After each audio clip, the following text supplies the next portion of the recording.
말씀 에스겔서 11장 22절에서 25절에 있는 말씀까지 한 절씩 나눌 수 있습니다. 제 성경 구약성경 1164쪽에 있습니다. 그때에 그룹들이 날개를 드는데 바퀴도 그 곁에 있고 이스라엘 하나님의 영광도 그 위에 덮였더니 여호와의 영광이 성 가운데에서부터 올라가 서북 산에 머무르고 주의 영이 나를 들어 하나님의 영의 환상 중에 데리고 갈대아에 있는 사로잡힌 자 중에 이르시더니 내가 본 환상이 나를 떠나 올라가는지라 내가 사로잡힌 자에게 여호와께서 내게 보이신 모든 일을 말하니라. 아멘. 찬송가 394장 부르겠습니다. 이탈리아, 스페인, 영국을 비롯한 유럽의 선진국들과 북아메리카에 있는 캐나다 혹은 미국, 우리들은 이런 나라를 가리켜서 다 세계 선진국이라고 그렇게 이야기를 합니다.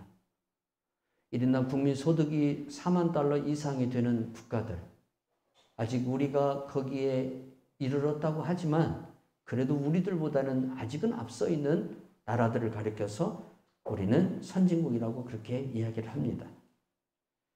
영국은 해가 지지 않는 나라라는 칭호를 들었던 민족이죠. 이 나라는 제국을 이루기까지 근대 사회에서 제국을 이루었던 그러한 유일한 국가이기도 하고, 또 미국은 세계 제1차 대전과 2차 대전을 거치면서 특히 이 자본주의 진영, 민주 진영의 독보적인 그러한 국가로 성장을 했던 것을 우리가 역사를 통해서 알 수가 있습니다. 미국과 소련 간의 치열했던 냉전이 멈추고 난 후에 세계에서 가장 여러분 유일한 국가를 뽑는다면 미국이죠. 그래서 미국은 세계에 곳곳에 분쟁이 일어나고 사건이 일어나고 전쟁이 일어나면 마치 거기에 출동처럼 그렇게 세계의 경찰 노릇을 해온 것을 볼 수 있습니다. 그런데 최근에 여러분 한 2년 동안 코로나라는 이 바이러스가 전 세계를 휩쓸면서 대유행이 되면서 팬데믹이라는 이 상황에 처하면서 지금 그 나라들은 정말 우리가 생각했던 그동안의 선진국이라는 모습을 보여주지 못하고 어쩌면 우리보다도 더 열악한 환경 속에서 지금 살아가는 모습을 우리가 뉴스나 TV를 통해서 여론을 통해서 많이 우리가 접하게 됩니다. 미국이라는 나라를 우리가 한 예로 본다면 트럼프 행정부가 지난 4년간의 정권을 지배하면서 어떤 일들이 벌어졌습니까? 여러분, 백인 우월주의가 강하게 되고 또한 코로나 바이러스에 대해서 바르게 대처하지 못함으로 인해서 국가적으로 굉장히 어려움이 와서 영국뿐만 아니라 미국의 의료진들이 비닐을 뒤집어 쓰고 환자들을 치료해야만 되는 방호복이 없어서 의료진들이 사용할 그러한 의료용품들이 부족해서 정말 이 나라가 이렇게 된 나라인가라고 의심할 정도의 모습을 우리들에게 여과 없이 여론을 통해서 보여준 것을 볼 수 있어요. 또한 최근에 아프가니스탄에서 미군이 철수하는 과정을 통해서 세계의 이제 모든 우방국들이 미국과 그동안 함께했던 우방국들이 어떤 생각을 갖습니까? 믿을 수가 없다. 우리나라에 온 미군들도 결국에 언젠가는 떠날 것인데 믿을 수 없다라는 미국이라는 그동안의 나라의 신뢰감을 떨어뜨리는 그러한 결과로 찾아왔던 것도 볼 수가 있습니다. 이처럼 과거에는 화려했던 나라들, 한때 정말 세계를 호령하던 그러한 영광의 나라들, 이 영광이 과연 그들 가운데 지금 얼마나 남아있고 또한 이 영광이 그들 가운데 얼마나 지금도 지배되어지고 있는지 우리가 한번 깊이 그러한 나라들을 보면서 생각해 봐야 할 필요성이 있다는 사실이에요. 해가 지지 않는 나라인 영국은 이미 해가 진 지 오래됐습니다. 해가 졌습니다. 세계의 독보적인 나라였던, 세계 경찰의 역할을 했던 미국이란 나라도 이제는 옛날 같지는 않습니다. 지금도 여전히 세계에서 큰 소리를 가장 치는 나라가 있지만 그러나 예전 같지는 않다는 사실입니다. 왜 그럴까요? 역대하 15장 1절에서 2절에 보니까 하나님의 영이 오뎃의 아들 아사라에게 임하시매 그가 나가서 아사라를 맞아 이르되 아사와 및 유대와 베냐민의 무리들아 내 말을 들으라. 너희가 여호와와 함께하면 여호와께서 너희와 함께 하실지라. 너희가 만일 그를 찾으면 그가 너희와 만나게 되시려니와 너희가 만일 그를 버리면 그도 너희를 버리시리라. 아멘. 하나님은 상대적입니다. 그래서 과거의 영광이 가득했던 나라들을 보면 그때 당시에 그 나라 안에 있는 교회들이 엄청난 부흥을 이루었고 또한 그때 당시를 살아가던 성도들이 하나님의 복음 앞에 나와서 다 무릎을 꿇는 그러한 역사들이 있었다는 거예요. 영국에 해가 지지 않는 역사가 있을 때에 찰스 스펄전이라는 인물이 있었고 여러분 우리가 이름만 들어도 다 아는 그러한 위대한 기독교의 인물들이 그때 당시에 다 있었다는 사실입니다. 미국이라는 나라가 세계 최고의 독보적인 나라로 존재할 때에도 누가 있었느냐? 여러분 거기에는 기독교의 쟁쟁한 위대한 영웅들이 있었다는 사실이에요. 무디가 있었고요. 또한 우리가 이름만 들어도 다 아는 그러한 인물들이 기독교계의 커다란 영적 거인으로 서서 주님의 교회들을 리더하고 나갈 때예요. 이때에 그 나라들에게 하나님이 영광으로 임하셨어요. 그때에. 그러나 지금 유럽에 있는 교회들은 예배를 어떻게 드립니까? 안 드립니다. 오늘 여러분 주일이잖아요. 예배 안 드립니다. 예배를 안 드려요. 한 사람이라도 모여서 예배를 드려야 되는데 예배를 안 드립니다. 그리고 교회당 문 앞에다가 오늘은 예배가 없는 날입니다. 라고 써놓습니다. 언제 오십시오. 그날 예배가 드립니다. 이런 예배를 드리고 있습니다. 물론 일부 소수의 교회들은 매주 예배를 드리지만 대부분의 보편적으로 그렇게 예배가 진행되고 있습니다. 예배가 멈췄습니다. 문제는 또 뭡니까? 여러분 이것뿐만 아닙니다. 교회에 사람이 모이지 않으니까 이제 어떤 일이 벌어져요? 교회당 건물이 무슬림 사원으로 팔려갑니다. 교회당 건물에 이제 뭔가 박물관이 들어옵니다. 박물관이 들어와서 어떤 일이 과거에 설교를 했던 설교자들의 설교집, 그들의 노트, 그들이 사용했던 어떤 도구들이 전시되어지는 박물관이 되어 있습니다. 그것뿐만 아닙니다. 일부 교회당은 팔려서 나이트클럽이 돼서 술집이 되어버렸습니다. 이러한 모습을 우리가 지금 유럽에 가면 많이 발견할 수 있습니다. 우리는 우리보다 앞서 선진국을 이루었다고 하는 여러 국가들을 보면서 우리가 앞으로 어떻게 살아야 할 것인가에 대해서 많이 깨달아야 됩니다. 해가 지지 않는 나라, 그런데 이미 영국은 해가 지고 있습니다. 이미 졌습니다. 천대의 축복을 받은 나라로 불렸던 미국은 국제사회에서 신뢰를 잃어가고 있고 우수한 손기술과 지식을 가진 프랑스는 이제 유럽에서 미미한 국가가 됐습니다. 여러분, 프랑스를 무서워하지를 않아요. 다른 나라들이 프랑스를 무서워하지를 않아요. 그러한 나라가 되어버렸어요. 왜 이렇게 되었을까? 종교개혁의 발상지인 독일은 루터의 개혁 정신을 버리고 있고 존 칼빈이라는 개혁신앙을 철저하게 세운 스위스 제네바는 관광국가로 전락해버렸어요. 스위스 하면 여러분 우리 무슨 생각이에요? 관광국, 알프스, 그 생각 외에는 다른 것이 안 들죠. 그러나 여러분 그 나라는 과거 지금부터 500년 전에 종교개혁자 중에 가장 위대한 존 칼빈이라는 목회자요, 신학자요, 제네바 시장이 있었어요. 그 사람을 통해서 전 유럽이 복음화되어지고 개혁되어지는 역사가 일어났던 거예요. 이제는 그러한 나라를 찾아볼 수가 없다는 거예요. 그 영광을 찾아볼 수가 없다는 거예요. 하나님의 영광이 그들 가운데서 떠나고 계신다는 겁니다. 또 떠났다는 사실입니다. 말라기서 2장 2절 말씀 보십시오. 만군의 여호와가 이르노라. 너희가 만일 듣지 아니하며 내 마음에 두지 아니하여 내 이름을 영화롭게 하지 아니하면 내가 너희에게 저주를 내려 너희의 복을 저주하리라. 내가 이미 저주하였나니 이는 너희가 그것을 마음에 두지 아니하였음이라. 아멘. 여러분, 역사를 보면 복음이 전파되는 나라에 복음이 영접되면 그 나라에 하나님의 영광의 빛이 임해요. 그 나라에 하나님의 영광이 임해서 그 나라가 세계 속에서 정말 부강한 나라가 돼요.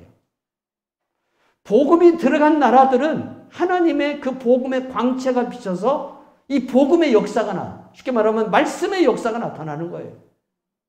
그런데 이 말씀의 역사가 어느 정도 머물러 있다가 떠나요. 다른 나라로 가버린다는 거예요. 왜 그럴까요? 그 후손들이 더 이상 하나님의 말씀을 듣지를 않아요. 더 이상 하나님의 말씀에 관심이 없어요. 하나님께 나아가지를 않는 거예요. 이런 일이 벌어지는 거예요. 에레미야서 25장 6절에서 11절에 보니까 너희는 다른 신을 따라다니며 섬기거나 경배하지 말며 너희 손으로 만든 것으로서 나의 노여움을 일으키지 말라. 그리하면 내가 너희를 해하지 아니하리라 하였으나 너희가 내 말을 순종하지 아니하고 너희 손으로 만든 것으로서 나의 노여움을 일으켜 스스로 해하였느니라. 여호와의 말씀이니라. 그러므로 만군의 여호와께서 이같이 말씀하시느니라. 너희가 내 말을 듣지 아니하였느니라. 보라, 내가 북쪽 모든 종족과 내 종 바벨론 왕 느부갓네살을 불러다가 이 땅과 그 주민과 사방 모든 나라를 쳐서 진멸하여 그들의 놀램과 비웃음거리가 되게 하며 땅으로 영원히 폐허가 되게 할 것이라. 여기까지만 읽겠습니다. 성도 여러분, 하나님이 이스라엘의 하나님인데 왜 하나님이 더 이상 이스라엘의 하나님이 되지 않을까요? 하나님은 분명하게 말합니다. 내가 너희들에게 말한 것을 너희가 듣지 않았다는 겁니다. 너희들이 내 말을 듣지를 않는다는 겁니다. 도저히 들으려고 하지도 않는다는 겁니다. 그래서 내가 이제까지 너희들에게 임한 영광을 이제 떠나겠다는 겁니다. 내가 너희들을 떠나겠다는 거예요.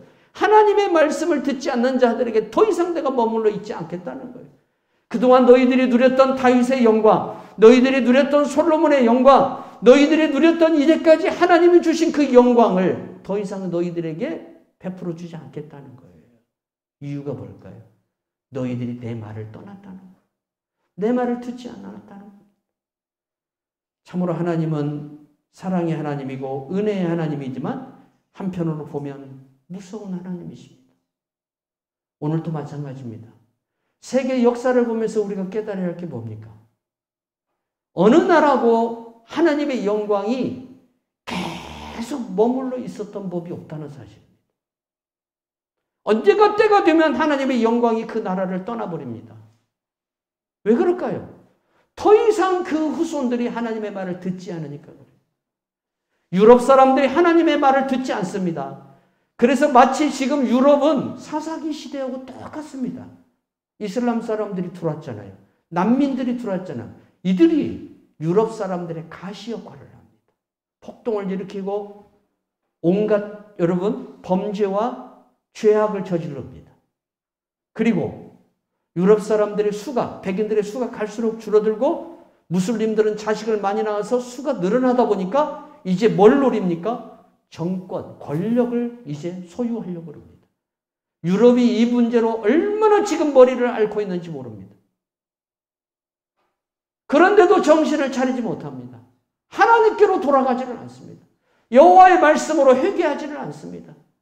여전히 자신들에게 주어진 지금 남아있는 부와 자신들의 그 권력과 자신들의 그 명예를 가지면 얼마든지 자기네들이 여전히 세계 속에서 선진국 노릇을 할 것이라고 생각하지만 그것은 그들의 생각이고 하나님의 말씀은 그렇지가 않습니다.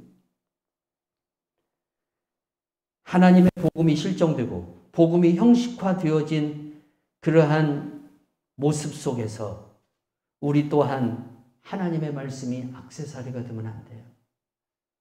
여러분, 내 예배가 액세서리가 되면 안 된다. 종교의 하나의 형식이 되어서는 안 된다는 거예요. 신앙의 하나의 형식이 되어서는 안 된다는 것이죠. 오늘 이 예배는 나와 하나님을 만나는 귀한 시간이고 내가 하나님 안에 거하고 하나님이 내 안에 있는 그러한 시간이 되어야 될 줄로 믿습니다. 여러분, 과거의 그 나라들을 한번 보십시오. 얼마나 그 영광이 대단합니까? 이탈리아를 한번 보십시오. 과거 로마라는 제국을 가지고 그들은 세계를 지배했습니다. 저 북아프리카, 이집트에서부터 모로코까지 이곳을 갖다 우리는 알렉산드리아라고 우리 얘기합니다. 여기에서부터 저 스페인을 비롯한 유럽의 모든 나인강 아래쪽까지 다 지배를 했고 인도 남부까지 지배를 했습니다. 그 영광이 다 어디로 갔습니까? 지금은 우리나라보다도 이제 가난한 나라가 되어, 우리나라가 가난한 나라는 아니지만 우리나라보다 경제력이 떨어진다는 겁니다. 그런 나라로 지금 퇴보하고 있습니다. 전에는 자동차를 생산하는 나라였지만 갈수록 이탈리아는 이 자동차도 이제 만들어내지 못하는 나라로 경제 상황이 지금 바뀌어져 가고 있습니다. 이렇게 되는 이유가 어디에 있을까? 여러분, 그 땅에 가면은 온갖 우상이 범람하는 것을 볼 수가 있어요. 온갖 우상이 범람해요. 가톨릭이 아니라 우상이에요, 우상. 우상입니다. 하나님의 말씀보다는 교황의 선언이 더 우선입니다. 그러니 하나님이 그 땅에 복을 주겠습니까? 복을 주지 않죠. 우리나라가 1960년도에 1인당 국민소득이 79달러였어요. 1960년도에 1인당 우리 GNP 국민소득이 79달러예요. 79달러면 지금 뭐 얼마나 되겠어요? 얼마 되지도 100달러도 안 되는데. 10만 원, 10만 한 79달러니까 10만 원은 넘겠네요. 1인당 국민소득이 그렇게 형편없는 나라였어요. 그런데 2011년도에 들어와서 우리나라 국민소득이 23,749달러였어요. 그리고 2020년 작년 기준입니다. 작년 기준으로 32,860달러가 됐어요. 그리고 올해 들어와서 지금 34,000달러 정도 그렇게 예상하고 있어요. 여러분, 과거와 지금과 비교해서 우리나라는 불과 한 30년에서 50년이라는 이 짧은 시간 동안 엄청난 나라가 됐어요. 진짜 엄청난 나라가 됐어요. 그런데 우리나라에 비극이 생겨요. 뭘까요? 1인당 국민소득이 2만 달러가 넘어가면서부터 2002년도 우리가 월드컵을 할 때에 그 시점으로 해서 2만 달러가 넘어갑니다. 넘어가면서부터 어떤 일이 벌어졌냐면 신앙이 형식화되어지고 신앙이 식어지는 역사가 나타납니다. 이 일이 벌어지기 시작합니다.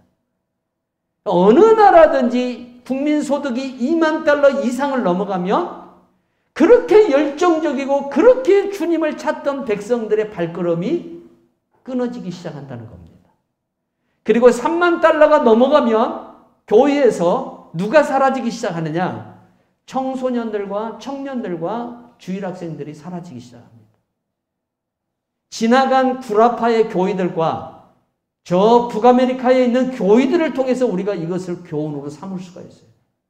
지금 그 모습이 그대로 우리나라에서 반복되고 있다는 거예요. 복사되어 나타나고 있다는 거예요. 청년들이 떠나고 청소년들은 구경하기 힘들고 주일학생들은 아예 찾기 힘든 그러한 시대를 지금 우리가 맞이하고 있다는 사실이에요. 국민소득은 올라가는데 신앙은 마이너스가 되는 거예요. 신앙은 형편없는 나라로 전락하는 거예요. 자, 이럴 때 어떻게 되느냐? 이럴 때 여호와의 영광이 떠나는 거예요. 천대의 축복이 우리 가운데 머무르려면 하나님이 전제 조건을 우리에게 말씀하셨어요. 내가 오늘 너희에게 명하는 이 명령을, 이 말씀을 지켜 행하고 또 네 자녀에게도, 네 손자에게도 계속해서 지켜 행하도록 하라고 주님이 신명기서에서 그렇게 당부했어요. 그래서 신명기서 8장 특히 11절에서 20절에 보니까 내가 오늘 내게 명하는 여호와의 명령과 법도와 규례를 지키지 아니하고 내 하나님 여호와를 잊어버리지 않도록 삼갈지어다.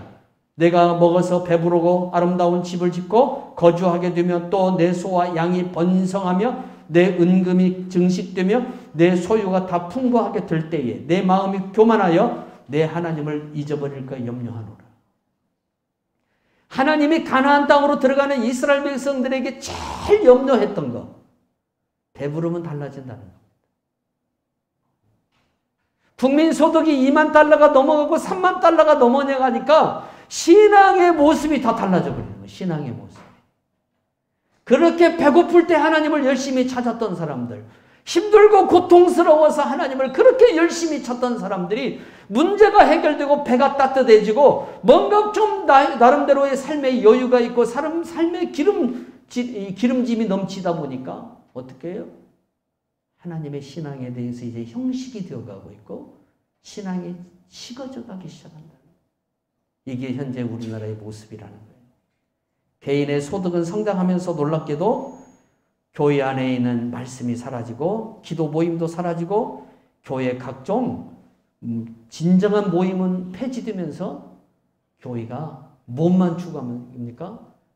여러분 보면은 관광 많이 다니는 교회들이 있습니다.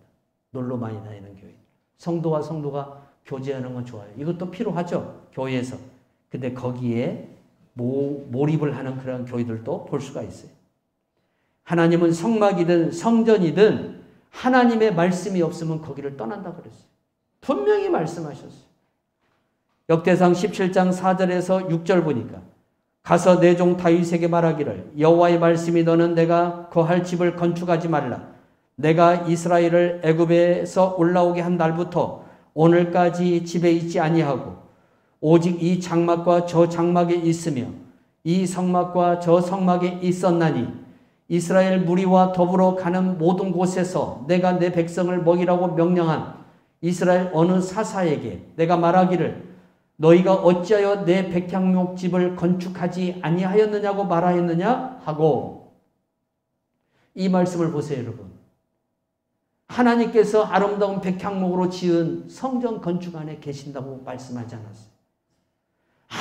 아무리 좋은 성전이 지어졌어요. 거기에 하나님의 말씀이 없으면, 그곳에서 하나님의 말씀을 순종하지 아니하면 나는 너희들 가운데 그 성전 안에 머물러 있지 않겠다는 거예요. 너희들이 가죽으로 만든 성막을 만들지라도 나는 그 성막 안에 있지 않겠다는 거예요.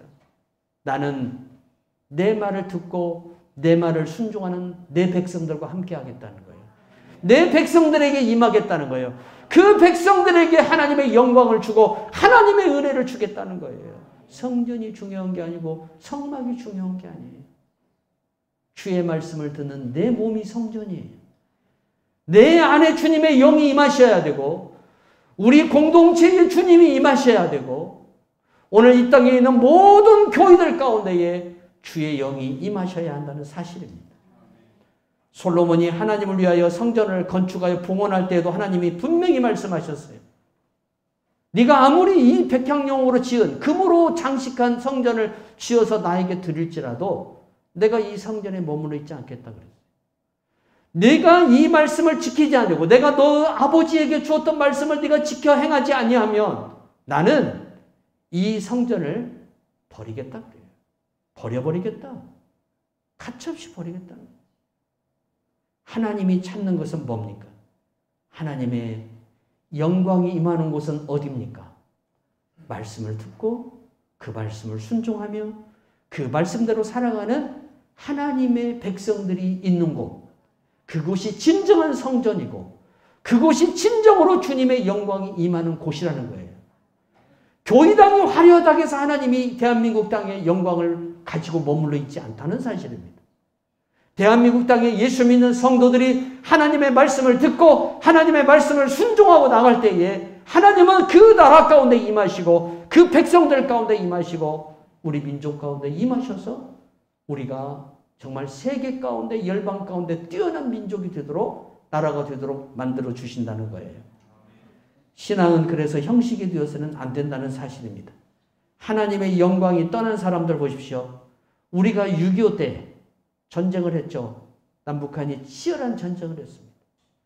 이데올로기라는 이 논리를 가지고 서로 죽이고 죽었습니다.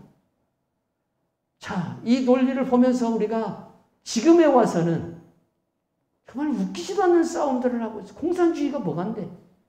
그것을 쟁취하기 위해서 자기와 함께 피를 나눈 민족을 말살하는 이러한 모습을 보면 사상이라는 것이 정말 얼마나 한심한 것인가를 또한 한편 생각해 볼 수가 있어요. 그런데 이때 우리나라에 파병해서 와서 도와준 나라들이 있어요.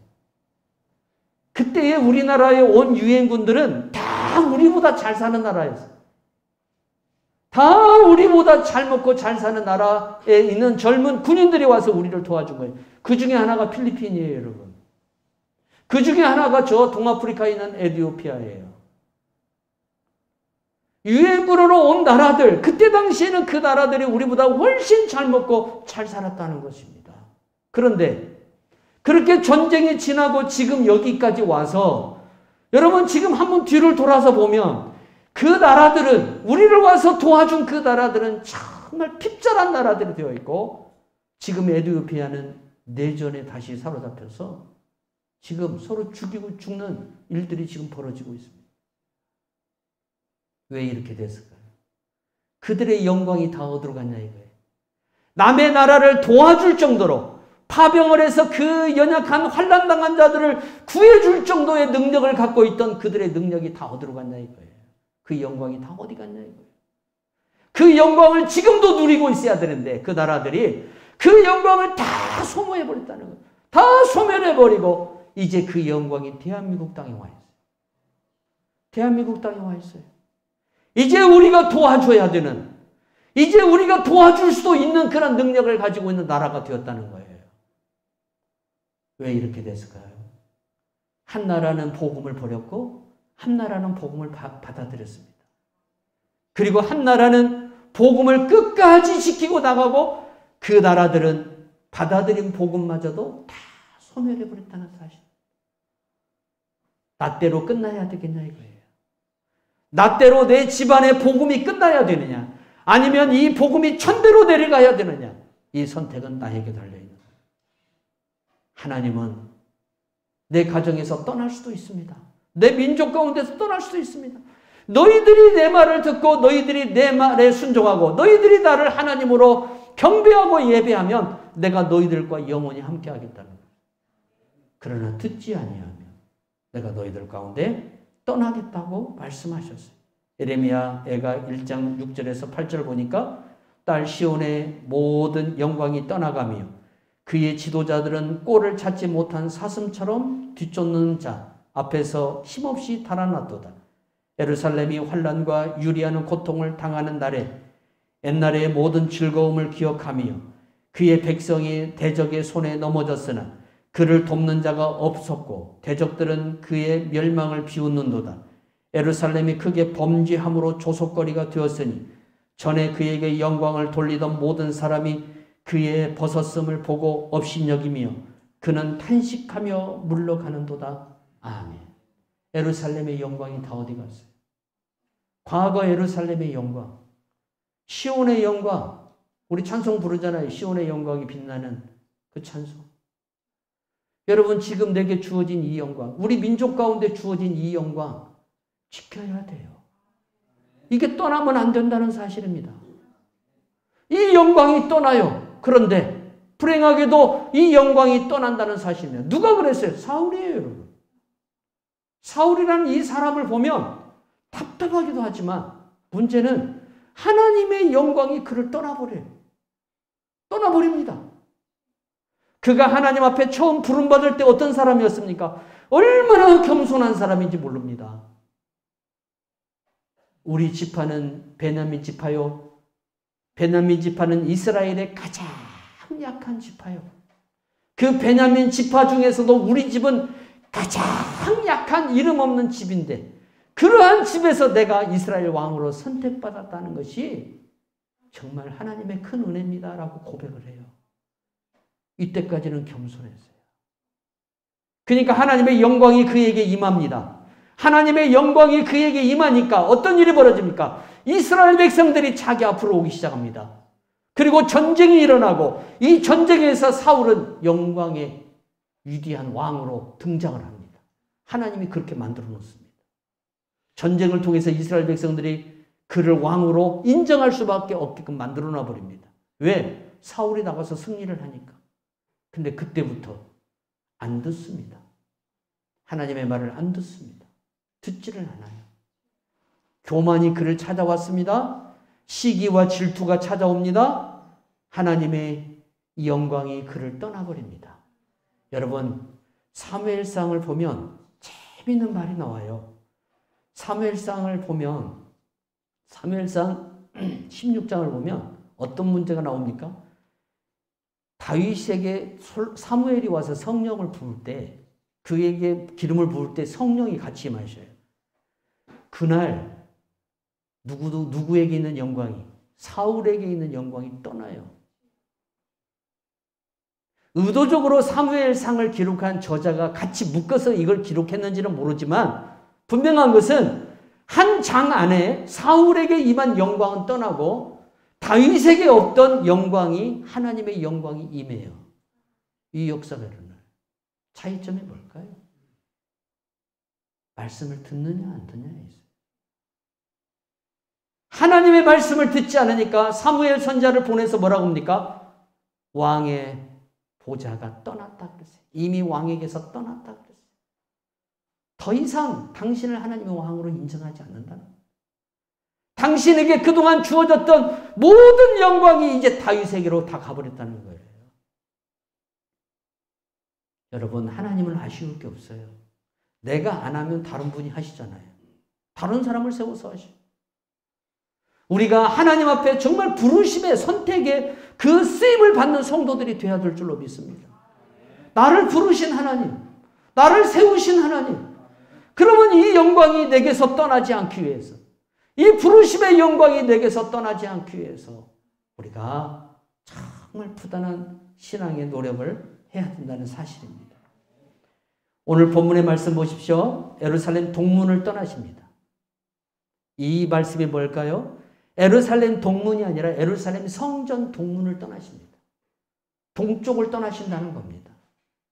주님이 떠납니다. 예루살렘 성전을 떠나버려요. 더 이상 그 성전 안에 계시지 않겠다는 거예요. 성전만 있으면 마치 완전히 자기들이 성공할 것이고 어떤 전쟁에서 승리할 것이라는 이들의 생각이 얼마나 잘못된 착각인가를 여러분, 이스라엘 백성들이 하나님을 떠나면서부터 철저히 깨닫게 돼요. 성도 여러분, 내 심령 안에 성령이 안 계시면 나 아무것도 아니에요. 아무것도 아니에요. 내 심령 안에 주의 성령이 오시지 않으면, 내 심령 안에 주의 성령이 거하지 않으면 나 정말 아무것도 아니라 이거. 빈 껍데기예요. 성령이 내게서 거두지 않도록, 하나님이 내게서 성령을 거두지 않도록, 그래서 우리가 하나님 앞에 기도해야 될 줄로 믿습니다. 그리고 하나님은 어떤 분이냐? 히브리서 12장 9절에 29절에 보니까 우리 하나님은 소멸하는 불이심이라. 그러면 왜 하나님이 이 성전을 떠나시냐 이거예요. 떠나시는 이유가 뭐냐? 에레미야는 분명히 말합니다. 너희들의 죄값이라 그래요. 죄가 관영합니다. 죄를 죄로 여기지를 않습니다. 하나님이 이 성전을 떠나서 어디로 갑니까? 성전 동쪽 산으로 가십니다. 거기가 감람산이죠. 여러분, 이 감람산이 훗날에 누구예요? 예수님이 거하시는 산이에요. 여호와의 영광이 이제 건물로 지은 그 영광을 떠나서 누구에게로 가요? 예수 그리스도에게로 가는 거예요. 예수 그리스도. 그래서 예수 그리스도를 믿는 우리들에게 뭐가 임해야 돼요? 여호와의 영광이 임해야 한다. 우리에게 임한 또 영광이 떠나지 아니해야 한다는 사실이에요. 우리가 영광을 받았으면 그 영광이 우리 가운데 머물러 있어야 되고 이 영광이 우리 가운데 충만해야 된다는 사실입니다. 근데 대부분의 나라들 가운데 임한 영광이 여러분 채 한 몇백 년도 못 가더라 이거예요. 몇백 년도 못 가요. 최고로 영광을 오래 누렸던 민족이 영국입니다. 영국입니다. 그런데 그 영국은 이미 해가 졌습니다. 이제는 세계에서 제국이라는 이름을 듣기가 부끄러운 나라가 되었습니다. 근대 사회에서 여러분 제국이라는 나라라는 이 명칭을 유일하게 들었던 나라가 영국입니다. 그러나 하나님은 그곳을 떠나셨습니다. 그리고 이 동쪽 미개한 땅에 오셨습니다. 150년 전에 이 땅에 오셨습니다. 주님께서. 선교사들을 데리고 오셨습니다. 그리고 선교사들을 통해서 이 땅에 피와 땀을 쏟게 만들었습니다. 그리고 그 기도를 기억하신 하나님이 이 땅을 떠나지 아니하고 이 땅을 살아가는 우리 조선인들에게 은혜를 주기 시작했습니다. 큰 은혜를 줬습니다. 얼마나 큰 은혜를 줬습니다. 그리고 한국 교회가 정말 가난하고 힘들었지만 그 가난하고 힘든 과정 속에서도 얼마나 하나님의 일을 열심히 했는지 모릅니다. 여러분, 2만 달러 이전에는 선교사를 그렇게 많이 파송했습니다. 세계에서 여러분 한 교단에서 10,000명을 보내는 선교사는 대한민국밖에 없습니다. 우리 교단 GMS에서 파송한 선교사가 그 어려울 때 10,000명이 넘었었습니다. 세계 복음화를 위해서 이 나라, 이 교회들이 얼마나 수고했는지 모릅니다. 그리고 그때는 교회만 어디든지 세워도 다 교회가 부흥됐습니다. 근데 2만 달러 딱 넘어가니까 어떻게 합니까? 신앙이 식어지기 시작하고 서울 삼각산에 쉴 새 없이 기도하러 올라오던 무리들이 기도의 발걸음이 끊어져 버립니다. 이렇게 됩니다. 부요함을 통해서 다 하나님께 감사해야 되는데 부요함이 내 신앙을 더 어떻게 해요? 굳게 만들어요. 내 신앙을 어떻게 해요? 식어지게 만들어요. 하나님 앞에 안 나가도 얼마든지 먹고 살 수 있으니까. 그래서 하나님께로부터 우리 영광이 떠나지 않으려면 우리에게 어떻게 하냐? 내 직임을 다하라 그랬어요. 내 직임을 다하라. 내가 하나님으로부터 받은 바 이 소명, 하나님으로부터 받은 바 이 사명을 다할 때에 하나님이 나에게 영광을 거두시지 않는다는 사실. 오늘 이 말씀 우리 잘 기억해야 돼요. 여호와의 영광이 예루살렘 성전을 떠나십니다. 한국교회도 그럴 수 있다는 거죠. 우리들의 가정에 준 영광, 내가 지금 영광을 누려야 되는데 그 영광을 다른 사람이 뺏어가는 그러한 우리들의 모습이 되지 않기를 바랍니다. 내게 주어진 신앙, 끝까지 직무를 다하고 끝까지 승리하기를 주 예수의 이름으로 축원합니다. 하나님 아버지 감사합니다.